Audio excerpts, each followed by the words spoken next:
Hello everybody and welcome to the third episode of Season 2 of the Grassroots Ham Radio Podcast. I'm one of your hosts, VO1JQB.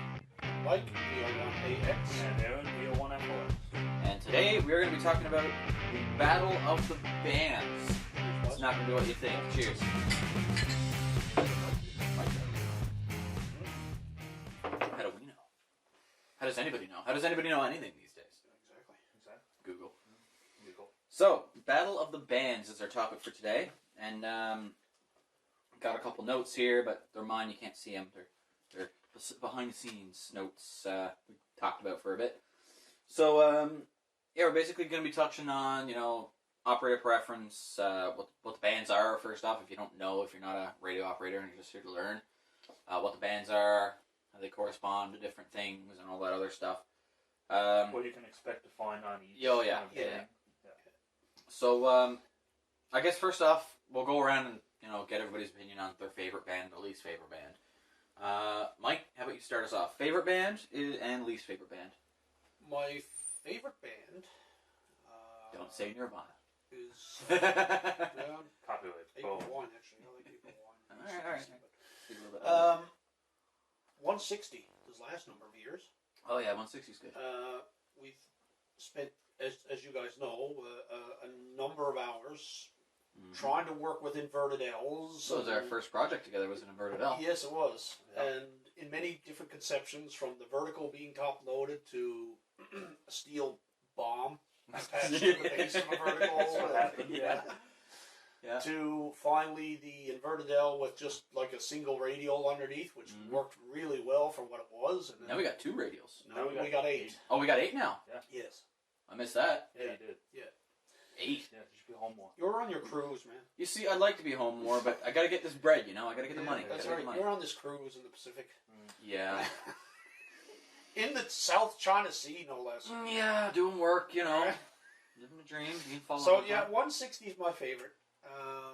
And I like, so that's considered top band. Yeah. I don't know why it's considered top band when it's actually low on the frequency. I never understood Well, that. from what I know, from what I read somewhere, I don't know how accurate this is, but I read that it's called top band because a long time ago, like in the really early days of comms, like 1910s, 1920s, that was usually as high as transmitters went. Okay. It was like 2 meg. I thought it was yeah. because like top band was like the top band to get. Like Oh yeah, that you're could be so, yeah. if you can land your DXCC on like 160, you're like the king. Gold. The They call it gold. the gentleman's band for a reason. Yeah, I mean, right. The gentleman's band. you mature a lot while getting to 160. You learn a Yeah. lot of stuff. I mean, Yeah. we learned exponential amounts of stuff. I'm just looking at the 160 meter inverted L out there. I'll attach a photo right here. Yeah. And it's gone. But that's we learned so much putting that together and experimenting and fucking with it. And So it's Everything else, right? my favorite band to challenges. It's a very challenging band. it is. I like 80 and 40 because again they're challenging bands, and you get some nice long distance contacts Yeah. on those bands. Mhm. And I like 20 of course because 20 is the good. As we go up now in the solar climb, 20 will be one of the best all-around long-haul DX bands. Oh yeah, for sure. Right? Like when Yeah. I was running back in 2001, 20 was an awesome band. Mhm. So I have no doubt it'll go there again. Well, even when we first got licensed, 20 was fantastic. Yeah. Right, 20 was our Right. go-to A band. go-to band. We'd sit there pretty much all day and fuck You around. could throw up a 20-meter dipole, which is not going to take a lot of Space. space. Sure, but I had one along my fence. Yeah, and you could pretty well work the Atlantic Bowl, as I like to call it. Yeah. And even if you're lucky, you could get into the Midwestern states in California. And so 20 and... What's your least favorite band? Well, I'm not done with the favorites yet. okay. And I'm getting in, and I like 17 17's good. and a little bit of 15, 10 only for contesting. So my least favorite band... I think we all know the answer to this. No, I'm thinking now. I thought it'd be blatantly obvious. No. Well, I don't like, I don't go on 12. I'm not a 10-meter guy, but it's not that I hate the band. You got VHF, UHF bands up there too, Mike. Yeah, well, that's what I'm thinking. That's what I was thinking, too. Like you're putting me on the spot. Which is my least favorite band to? I'd have to say 2 meters.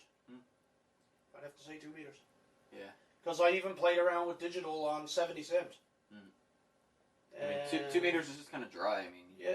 There's not much. not to be an asshole, but you talk to the same people day in, day out on the same there's like nets. 6 guys crowding around a repeater. There's nobody new. No. Not in this area, anyway. No, not around here. There's No. nobody around here. In the listeners' areas, different areas in the States and Canada, I mean, they might have a sizable,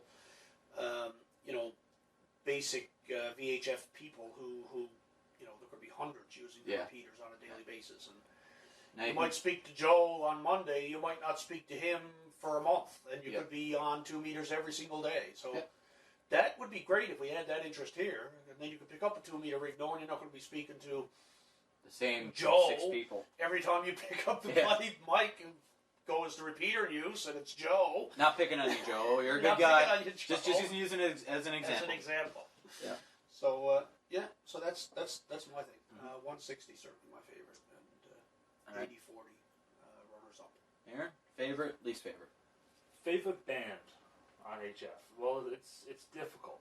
It's difficult to say what my absolute favorite band is, but I think if I take into account like what most people are really doing on HF, which isn't much besides rag chewing and contests, I'd have to say 40 is a good compromise because, for one, an antenna for 40 still isn't that big. No, that's true. It's still not that big, and you still get pretty good long haul DX onto it. Wind conditions are in. Mm-hmm. Yeah. So I'd have to say that's my favorite band. My least favorite band, I don't really do anything on 6. I don't do anything on 6 at all, ever. No, well, you don't hate it. I don't hate it. It's just that I've never really experienced a 6 meter opening where. Just like me with 10. Right? Yeah. Right? Now I hate 2 meters. I've 2 meters is experienced- my least favorite.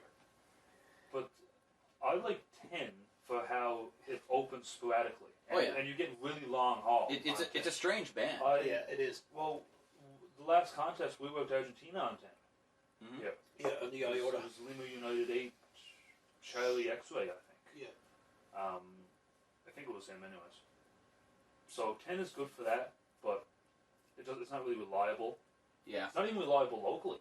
No, it's not. I mean, we've tried 10 meters one day and it's a 5.9 signal. Try it the next day and it's like, It's nothing. I can't hear you. I can't hear you at all. It's dead. Right? So I'd have to say the best. You got guys like turning 20 element monoband 10 meter Yagis at you. Yeah. Still can't hear. They're like 5 and 3. Yeah. Right? So, favorite band would have to be 40 for what it is. Least favorite would have to be either like 6 or 10 because they're not reliable. Fair enough. Even down to 12 is not really what we call reliable. When you get into 15 and stuff, that opens up a bit more now. I've Yeah. noticed 15's been open. 17. A little bit 15, more, yeah. 17 open more. Well, so 17 is a nice band. 17 was good today. All the Japanese stations that I've ever worked in the daytime have been on 17. Yeah. Or I've And heard 15. it's been on 17, 15. And 15, yeah. So what about yourself? Skipper. Your favorite band? Skipper. My favorite band is definitely 40 meters. I love 40, especially this time of the cycle right now, because if I'm working, I can come home around 3, 4, 5, 40's open. And I can work 40 till I goes to bed. And then that's when you start transitioning over to 80 and 160 and stuff. That hour, then I run Plus your 9, 10 antenna crops. Yeah. Yeah, I got an antenna. It's literally clipped for 40. It's a 40 meter inverted L. Plus That, your noise level and yeah. stuff. About Yeah. 40 seems to be Yeah. best. I'll put a photo of it right here for those of interested. This is what I built. I could have turned it into a vertical, but I mean, I just inverted L. I had the stuff for it. Why not? Give it a shot. They've been reliable for me so far. And it's not the best location because at the very end of my antenna, there's a giant transformer and it leaks so bad. It's terrible. So I get so much noise in the shack. Not only from that, but from the upstairs neighbors. It's pretty bad too. They got something up there running. And a couple other things, a couple other factors. I don't have that many radials on it, so that's a project for the summer. But yeah, 40 for many reasons. It's open when I need it to be open. It's fully capable for what I need. There's good DX. Second to that would be 20, because I'm more of a daytime operator, unless it's a contest or something like that.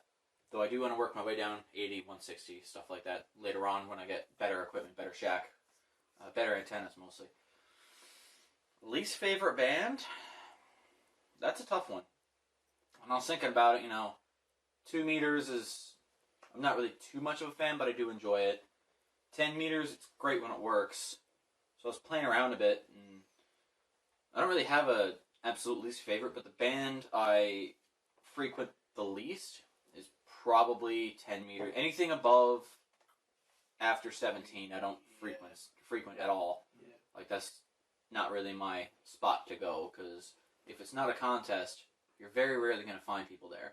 Yeah. So why tune around for an hour and talk to 2 people where you can go down to 40 and work 20 people in an hour, Well, right? There's something else with 40 I've But in noticed. saying that, but in saying that with 10 meters, like, it's half of it's psychological. Yeah, it's true. It's true. Because we all think it's dead. Mm-hmm. So we don't go there. We tune around, we don't hear nobody. But if we So go it's there, dead. it's probably people. Every Right. time there's a contest, we always work It's flooded, stations up on 10. Yeah. I think 10 actually does open quite frequently, but there's nobody There's else. nobody there to work. Nobody keying up to call CQ to find out. You scroll down about a meg or so, go to the 11 meter band, and it's packed. That's my least favorite band. Well, If we're talking all over the spectrum, 11 meters is probably my least favorite band. it's a good way to find out if 10 is open. It's true. It is true. Because you go down and listen on 11, and you know everyone is like full scale, because there's a lot of people that want a lot of legal power Yep. down there. Yeah. Go up to 10, you'll call it out of their soul. Mhm. Yeah. But getting back to what I was going to go say is... Hold on, I gotta finish up on my bad band stuff. It's about... 11 meters, if I can include that as bad band, I will. Because, like Aaron said, so much illegal stuff going on, like 15 kW even. You see people on YouTube doing it all the time, blowing the shit at everything. There's never a clean signal. You got 2 channels that you hear stuff on. You hear stuff on 6 and 27. 6, you can't understand a word at all AM stations. And 27, you get the people, DXers and stuff. I mean, now I got nothing against CB. We ran CB for We all years. ran CB. Yeah. We cut our teeth in CB. Yes, and Right. to be quite honest, I like it from time to time. It's good stuff, and it's great if you have 2 CB portables. It's fun. It's good stuff to listen to. Right? But I mean, just the way some people conduct themselves on there, it's disgusting, Sketchy. honestly. Yeah. So I got 2 points, because now we're talking about that. Yes. But the first point I had was that I've noticed something about the difference between how your signal travels between 160 and 80 and 40. And So we're back. 160 and 80, it seems like it's tougher to operate on than it is 40, because it seems like on 40 you only need barefoot on 40 to make the same QSOs you'd need a few hundred watts to do on 80 and 160. Yeah. That's just a characteristic of those bands. Mhm. So take it as you will. Maybe it's just an antenna thing. Thanks, Mike. But another point I have is that 11 is great for small communities, and like I know up in Alaska, for example, or up in Eureka, or these small isolated communities with only a few people. Or even spots here around the bay. 11 meters, it would work fine for that, right? It goes your 3 or 4 or 5 miles, whatever you need, and you know. And like out in the outbacks And in out in the Australia, outbacks. like, they use like a lot of HF. Yeah. Like they use a lot of 40 and 80 meters daytime. Well, for local. For local. Oh, yeah. Right? Because 80 meters does propagate really well locally daytime. Yeah. For your area, right? Within about 1,000 kilometers or so, for 800 miles, 600 miles. I mean, if there's one thing we learned as a group, like you can study formulas till you're blue in the face and you got your doctorate. Formulas don't PhD. fucking work out here. Throw them out the window. At least here. Like we did the inverted L, trimmed it all up, and didn't work worth a jack. We put a 100-foot wire on a 43-foot vertical, which is no numbers. That's one of the wrong numbers. Yeah. 145 feet, if you can count the 2 feet from the base of the vertical to the ground. Right? Yeah. So it was like 145 feet overall length. And it worked. And it worked. Yeah. Numbers out here in Newfoundland don't fucking work. No. Like, even for a 2-meter dipole that I wanted to make, I cut it exactly how it should be. Perfectly. Well, that's your problem. Down to the spec. And it was too high. I had to cut it down, take like 4 inches off it, right? The best, And then it worked well. I don't think those formulas are supposed to be the be-all to end-all length. They're guidelines.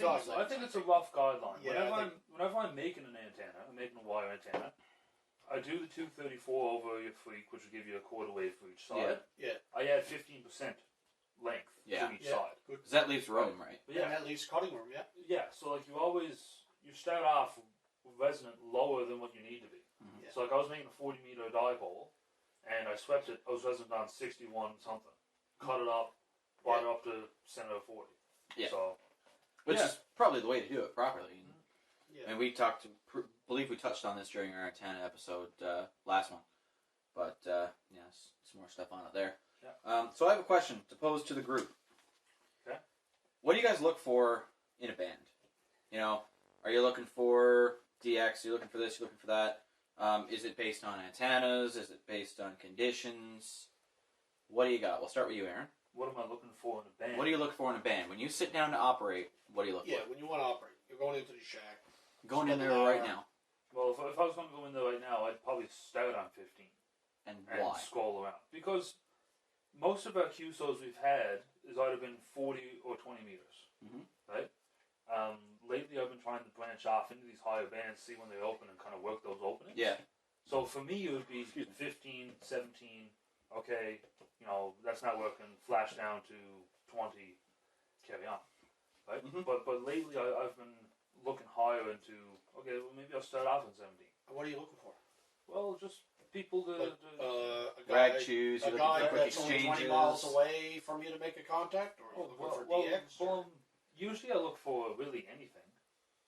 Right? Anything you can get your hands on. Well, anything that's there in those higher bands, because if it's open, well, I want to work that opening, right? So I'll really work anything. But if I'm going down on 40 meters, I'm going down on 80 meters, or any of the common bands that we work, usually I'll gear down bottom of 40 on CW and just work, just call CQ or scroll around, work a few Anybody stations. comes your way. Anyone that really comes, right? Or if you tune around, then you might, because you might even work a local station if you hear like even a VO working on CW. Yeah. Right. You'll work them. Yeah. Yeah. So it's not ideal preference really. No. It's, just get in there and operate basically. So. Tell you what I look for. If I'm going to go in that shack right now, first thing I'm going to do is go to 20 meters. Because, well, it's middle of the day. It's almost 1 o'clock in the afternoon, so it's 1300 local, which is what's it? 1628 Zulu. 1628 in the UTC. Yeah. So right now I'm going to go on Universal 20 time meters. What is it? Universal time coordinated? Coordinated. Yeah, I guess. Yeah. You'd think it'd be universal coordinated time. Time. UCT. UCT, right? Anyway, moving on. WWV and Boulder, Colorado. Universal time coordination. Yeah, maybe. But either way, Either way. yeah, I'm going to 20 first. I'm gonna start on CW because I'm starting to become more of a CW op. I worked 4 or 5 stations last night doing CW. Starting to get more into it. So I'm gonna start down there, and that's how I'll check my band conditions too. If I hear a lot of CW coming in, the bands are probably up. If I hear very little coming through or very weak stations that should be booming, well, I'm gonna switch bands to, depending on the time, I'm gonna switch higher, I'm gonna switch lower. But yeah, so that's where I'd start and scroll around, see what's on the go. CW, digital, and then voice would be my list of ways to go, trying to make a contact. I'm looking for DX, but I'm not looking for the guys who blah blah blah blah blah. You're 5'9", and you send back, oh yeah, you're 5'9" too. Name's Jackson. You're like Roger 7'3", and they move on. Like, yeah, that's great in a contest. It's what you look for in a contest, obviously, because you're looking to work as many stations as possible. But when it comes to going in the shack, I want to have a rag chew with somebody, so I'd go for a rag chew over those quick guys. But I mean, at the same time, like last night was totally different from this morning for me, because last night I wanted to get in, I wanted to work stations, get them in the log, and move on. And then this morning, I wanted to go in, I wanted to work stations, I wanted to have some rag chews on voice, right? So that's what I did. So it really all depends on mood and stuff for me. Mike? Well, I've been spoiled. Yes. So essentially now, like, I'm looking for a way to alleviate some boredom. Mhm. So when I go into the shack now, like right now, I'm mostly an FT8 guy because we don't have an amplifier and I don't have the voice to be bawling at a microphone. Yeah. Yelling and yelling and yelling. These guys got deeper voices than me. They can relax and they can drive a radio. Mhm. When I'm relaxed just talking because of the pitch of my voice, I'm barely getting 15, 20 watts out average. Unless I go, oh, CQ, CQ, and really get the larynx pumping. Yeah. Right? So Larynx. I can't Get that diaphragm going. Yeah, right? there I we mean, go, I can't keep that up for long. Ball at. Right? Yeah, the mentor of mine would say ball at. Take Which your head, for shove it, Americans, that means yell. When we Yeah. use the term ball at, that means Yeah. yell. So I can't keep it up for long. So I've been an FT8 guy pretty much for the last year, I guess. Yeah, about that. You've been experimenting for a while. So I'm going to 20 meters. I'm going to the FT8 Freaks and punching up my new software, which is coming. There's an episode on that. That's going to be next episode. And I'm also tuning around to see if there's any nice DX. I like working long distance. That's my thing. I haven't been much of a rag chewer. I like to work, other countries, and even if it is the 5.9. So I'm looking for new ones, and Indonesia and Asia in general, and see if I can get a chance at some of those on voice or FT8 mostly. I'm really trying CW. Like, I like listening to it. I like when I might go into the shack for an hour and not operate. And just sit around the CW portions of the band and try to catch rag chews, try to catch somebody working DX. And because I like how it sounds in my ears when I got the cans on, I got the APF all nicely dialed in on a particular station, and I'm trying to decode that. So I got to kick myself in the can and get going on this. I'm nervous at it, but You'll get over that. But when I think about people in foreign countries who can't hardly speak a word of English and they're working SSB DX. So, I mean, why should I be nervous? Yeah. They're either going to spit 50 words at me and I'm just going to go away and say you're too fast, or they're going to go away because they don't want to work anybody who's too slow. And that's slightly the problem of the ham radio community I see, and this is going to come up in a future episode on ham radio etiquette. Might get that today maybe, but anyway. When it comes to CW, you're supposed, if you hear a small station and you want to work him, say he's running 15 words a minute and you're running 50. That's a bad example. Say 30. You're running double his speed. If you hear him calling, if you're going to call him back, you should drop back to the speed of the operator, right? Yeah. If I'm calling CQ right now, and I'm doing 15 words a minute, say on average, or 20, and Aaron's on 30, and he comes down, he dials down to me, and he hears me running. If he's going to call me back, he would have the courtesy. He would have the courtesy to drop Match down the speed 15. Of the guy you're working. Yeah. Right? And or at least really close to it. Yeah. Like I might not be able to tell, that's 22 and not 20.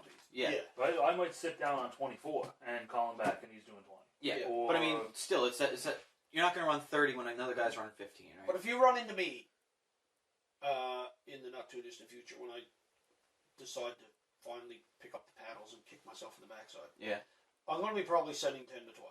Yeah, which is a so don't fair come learning at speed, at me with 20 to 30. Yeah, exactly. Because I ain't going to answer you. Yeah. I won't. I just won't. So if you're coming in going, I'm just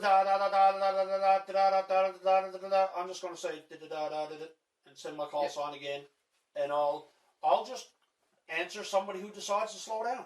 Yeah, because when you're learning like that, if somebody's sending 30 words a minute and you can't decode it, you're going to get discouraged. Yeah, because you will. Right? It's so fast, it's overwhelming trying to decode that, and some people don't have perfect form on the keys. Yeah. Some people are using bug keys, straight keys, so the spacing can be messed up, whatever. So trying to listen to that is going to mess you up mentally. It's like, geez, I can't get this call sign. I'm done with this. I'm done with this, and all this other stuff. And on a final note to that, and again, we'll go into detail on this with the episode that's going to cover ham radio etiquette. Not every operator has vision. Not every operator has a means to copy CW. Yeah, so you're doing it all in your head. You're doing it all in your head, and a lot of visually impaired guys do it in their head, and so just be aware. Yeah, be aware. We need, in all honesty, and we'll end it here. We need the gentlemen's brought back into the bands, which has been lacking the last number of years. Right? Ham radio used to be an honor-bound camaraderie, right? Like 20 years ago, if you got on the band, you were first learning CW. A few local guys here that I know real well, and I don't want to be mentioning names, and you guys know who I'm referring to. They wouldn't eat you alive if you sent 10 words a minute to try and work them. They would not eat you alive, right? And I know that for a fact because I worked a couple of them back in my early days when I had my Yagi and my Heathkit SB 1000. And I was just nervous as hell. Oh, yeah. Because I heard these big contesters just playing around one day on 20 meters, right? And I'm like, I must work them. Spoke to them many times on the phone, mentored me even a little bit. But I was still nervous as anything. Yeah. And then it sends the call, like 7, 8 words. And they took their time and completed the QSO. The guys who have won championships didn't come back and go, bleh. Yeah. Yeah. So be aware. Tighten it up a little bit. You know, we've got a broad spectrum of frequencies. And only a third of it is probably even used. So, you know, there it is. There it is. Right? Slow down for the slow guy. For the slow guy. Yeah. You know? Don't really have a whole lot more here. I mean, I had a couple extra notes. I mean, about the size of your antenna and all that stuff. Yeah, you want to touch on that for the bands? I mean, you can touch on it briefly. I mean, like, that's another limiting factor on, like, favorite bands and stuff is because if you only have the space to run a 20-meter dipole and you can only get out on 40, that's going to be your band. Or 20, sorry. 20-meter dipole can only get out on 20, that's going to be your band. It could be tuned to 40, though, with an auto-tuner. It could be. It could be. Just depends on how effective it's going to be. It depends on the antenna, right? Yeah. But you ain't going on 160 with it. No. By Jesus, no. Except for just an SWL antenna. Yeah. Yeah. But, I mean, yeah, so antenna size does matter. Size does matter. Size does matter. Now let's pose a question. In the next 5 years, even 10 years, however you want to take it, what do you expect from the bands, based on the current solar cycle and everything else? For the next going on 10 years, I think, using my big brain up here, I think that the bands are going to go up again. I'm thinking that 10 is going to be open more, maybe even 6. Right? I have seen recently a few, I'm saying few, very few, like 2 or 3 within the last year, 2-meter openings. They're like very, very, yeah. Here, like just local 2-meter openings, within like a 150, 200 kilometer radius. Yeah. There's been times I've copied the weather broadcast from, I think it was 175 kilometers away. Yeah. It was full scale, and it was just fade out again, come back, fade out again. Right? So I have copied that and a few other things, but I think that conditions are going to go up.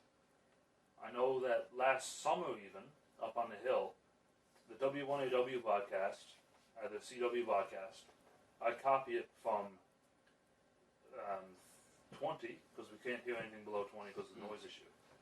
I copy it from 20 all the way up to 6 meters. Oh, yeah. Like almost every second or third day. And we did it yesterday, and we copied from 20 to, or from 160 to 12, was it? Or something? 160 to 12. Yeah. Yesterday. So here's what I think. I think bands are going to improve. I don't think when we hit the peak of the next solar cycle. Hold on, break. For those people who don't know what the solar cycle is, I'll attach an image right here. It's basically how the band conditions are going to be like, right? So how they're affected over an 11-year cycle. Yeah. And they rise, peak, and then drop back down in an 11-year peak, right? So now we're on the upswing, according to NASA and everybody else. And there's going to be a peak at 2025 from April to September of 2025, and then it's going to decrease again. Now, that doesn't mean that, okay, on October 2025, the band is just going to fall and you're not going to hear anything. It'll be a gradual decline. It'll be a gradual decline and a gradual increase. So, in 3 years' time, I think the bands are going to be really good, and we're going to get that really good for probably 2, 4, probably 6 years. But I don't think they're going to reach 2001 levels. And here's my thought process on that. Let's take into effect like cheap technology in laptops, in power supplies, in appliances. Oh, yeah. All of that crap. And how much crap we've have to pump it into the atmosphere since the last really good cycle. Yeah. So I think that's going to affect things too. Well, if you look at the solar cycle itself, the chart that I posted on screen, you can see that, like, since back in the day, our peaks have been really high, and they've been gradually coming down. Yeah. Like a staircase. They've been gradually coming down. The peaks haven't been so good. They haven't been as good. And they're never going to be that good again. No, I think one of these days it's going to explode again. Because if you look far enough back into the chart, there was a time beforehand in... Yeah, when they were getting like solar flux indexes of like 120. And it's weird because... No, hang on. There was times... I don't have the chart in front of me. I can't really reference it. But I remember seeing on the chart, there were times that the peaks were almost nothing. Like, peaks were zero in the 11-year cycles. Yeah. And they started going up again. And then in the 60s, they exploded. And then it dropped again. Then the 80s exploded again. Yeah, but again, technology, see? Yes, that's but what I think. I think that one of these days it's going to drop it completely, like we're saying, and then it's going to explode again. But we won't be around for it. Probably not. No, we won't be around for it. I'll try and find an image I saw. Really old. Unless we live to be like 90 odd. Yeah. Well, we could. I might be a ham by then. Yeah, we could. But either way, I saw a photo long ago. I don't know the accuracy of it. I can't check the credibility of it or whatever. But it kind of goes off the principle Aaron was saying. Obviously, we have the 11-year cycle, right? So you get your rises and peaks and rises and peaks. And if you look far enough back, those rises and peaks kind of make another rise and peak, a bigger one, right? You get those big, you get your, like, 30 years of big peaks, and you get your 30 years of bad peaks, and your 30 years of big peaks. And you go back even farther than that, and you get your 1,000-year big peaks, your 1,000-year low peaks. So it all... There's nobody around to do that. But it's predictions by the sun. Like, you can predict space stuff that's back what they that do. far. And I also have the worn-out carpet theory. Yeah? Yeah, we thought about that one time before. Me and Aaron talked about it. Like, Gonna have to educate me here. Okay, so you know how if you walk over a carpet and jump up and down on the carpet, it wears out? Yeah. Like over thousands Over thousands of times. Yeah. You know, 10-year period, you might change your carpet in a house 10 years because it's worn out, bland holes in it, and everything else. Do you think? I believe the atmosphere. The atmosphere works like that. You're pumping so much garbage up there that after a while, it just wears out. It just wears. It's like a carpet. And I think that has affected HF propagation too. Oh, yeah. I'd agree with that because you got all this global warming crap. Yep. Like, regardless of what side of that you fall on, you look at the evidence and, like, the ozone has deteriorated. We got holes in it, for God's sakes. We got holes in it. So that affects propagation. And you need an ozone layer for HF. The whole atmosphere, D, E, F1, F2, those layers, they all affect propagation. So if those layers are starting to break down, then propagation ain't going to be as good. That's a sound theory. Right. But we want to hear your thoughts on it now. Yep. We're going to wrap it up. Leave a comment below. Let us know what your favorite band is, why, what your least favorite band is, how you see the bands in the next 10 years, what you like doing on the bands. Leave us a paragraph. We'd love to read it. Yeah. We'll read it out. And can somebody send Aaron a letter? He's still waiting on mail. Aaron's still waiting on a gosh darn letter. God darn letter. I've gotten one. No. He doesn't have a fixed address right now, but send it to me. Send it to my QRZ address, and I'll make sure it gets to him. Or send it to Mike. We'll make sure it gets to him. I get no love, Steve. No. Man, oh man, poor guy. He's still waiting on that poor letter. Guy. He wants one letter. I've gotten love. Just one friggin' letter, and I'll be from a listener. Yeah. Right? I've gotten love. We don't care. People comment on my care stuff. what it is. It could just be a QSL card. Yeah. It could be like an envelope with like a sticker into it. Yeah. Don't put a small little sticker, a little good job sticker, right? A little smiley face, good job, and don't care. Stick it on the envelope. Send the envelope away. But one of our listeners now, send them a letter. Yeah. Now I've gotten love. I've had people come back to me. We had one guy in the GRC email a little while ago, and then we had another guy send me a message by other means. He said, "Hey, I like the podcast. Keep it up." So I was like, "Yeah, thanks, man. Thanks." So if you're listening, Mike has gotten love. I don't know about love. Yeah. But anyway, that's a subject too with the that's another. Yes. That's a whole other story right there. But I guess we'll say 73 and wrap it up. Yes, we will for sure. If you like the episode, consider subscribing. Hit that bell icon to get notified for when the next one comes up. Big YouTubers. Oh yes. I'm getting good. Getting good at it. What? I got 60 something subscribers now, but I'm up. Big fan, right? Big fan. Godzilla. Actually, I think most of my subscribers come from Europe or something. Yeah, I need to check the subscriber. I don't even know where mine comes from. I'll check it out for you someday, but But anyway, leave a like, comment, subscribe. Let us know your thoughts on the subject. If you got something you want us to cover, leave that in the comments below as well. Yeah, give us an idea. Yeah. Right. You can reach us all through QRZ. You can reach me and Mike through YouTube. Aaron through YouTube, I believe, too. You got a thing? No, you don't have a thing. QRZ mostly. QRZ is the best way. We generally keep our QRZ email addresses updated. Yep. Drop us a note. Drop us a note. Thanks for stopping by. And we'll see you in the next one. See you in the next one. 7-3, guys. 7-3.